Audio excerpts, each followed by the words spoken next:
Ada satu pertanyaan yang menarik untuk kita bahas hari ini.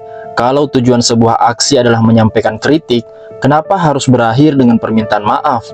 Beberapa hari terakhir, publik dihebohkan dengan video seorang mahasiswa yang menolak berjabat tangan dengan Gubernur Sulawesi Tengah. Saat aksi demonstrasi berlangsung, video itu langsung viral. Banyak yang memuji, banyak juga yang mengkritik. Sebagian orang menganggap itu bentuk keberanian, simbol perlawanan terhadap kekuasaan. Tapi pertanyaannya, benarkah itu keberanian? Atau jangan-jangan hanya aksi simbolik yang sengaja dibuat untuk menarik perhatian kamera? Karena kalau kita lihat lebih dalam, kritik dan adab itu sebenarnya tidak pernah saling bertentangan. Dalam demokrasi, mahasiswa memang punya tugas menjadi pengawas kekuasaan. Mahasiswa boleh mengkritik, bahkan harus mengkritik kalau memang ada kebijakan yang dianggap merugikan rakyat. Tapi mengkritik bukan berarti menghilangkan etika. Perbedaan pendapat tidak otomatis menghapus tata krama. Menolak salaman mungkin terlihat keren di media sosial, potongannya singkat, dramatis, mudah viral. Tetapi apakah tindakan itu benar memperkuat substansi kritik yang ingin disampaikan? Belum tentu. Justru yang sering terjadi, masyarakat akhirnya lebih sibuk membahas gestur penolakan salaman daripada membahas tuntutan yang dibawa mahasiswa itu sendiri. Pesan utama hilang, yang tersisa hanya sensasi. Dan ketika akhirnya mahasiswa tersebut minta maaf, publik mulai bertanya-tanya, kalau memang merasa benar sejak awal, kenapa harus minta maaf? Kalau memang itu bagian dari sikap perjuangan, kenapa kemudian dikoreksi? Disinilah letak persoalannya. Kadang ada sebagian aktivis yang terlalu fokus menciptakan momen viral dibanding memperkuat argumentasi. Padahal sejarah membuktikan, perubahan besar di negeri ini bukan lahir dari aksi teatrikal semata.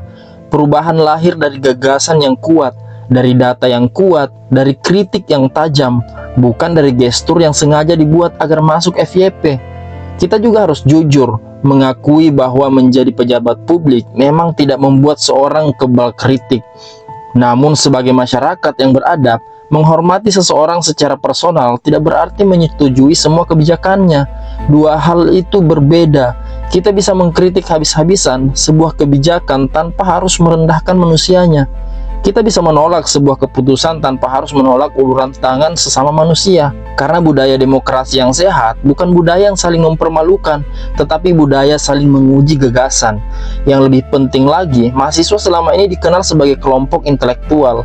Masyarakat berharap mahasiswa tampil dengan kualitas pemikiran, bukan sekedar kualitas konten viral. Sebab ketika aksi lebih banyak berbicara daripada substansi, maka yang muncul bukan lagi pendidikan politik, melainkan pertunjukan politik. Dan publik sekarang sudah semakin cerdas. Masyarakat bisa membedakan mana kritik yang tulus memperjuangkan kepentingan rakyat dan mana aksi yang lebih dekat dengan pencarian popularitas. Pada akhirnya, pelajaran dari peristiwa ini sederhana. Kritik itu penting, perlawanan terhadap kebijakan yang dianggap salah juga sangat penting. Tetapi adab tetap harus menjadi fondasinya. Karena demokrasi tidak hanya membutuhkan suara yang keras, demokrasi juga membutuhkan sikap yang dewasa. Dan mungkin itulah alasan mengapa peristiwa yang diawali dengan penolakan salaman akhirnya ditutup dengan permintaan maaf. Karena keberanian tanpa kebijaksanaan seringkali hanya menjadi sensasi sesaat. Sementara kritik yang disampaikan dengan adab justru akan lebih lama dihormati dan lebih sulit dibantah. Bagaimana menurut kalian? Apakah tindakan menolak salaman itu bentuk keberanian yang patut diapresiasi atau justru langkah yang berlebihan dan tidak perlu? Tulis pendapat kalian di kolom komentar.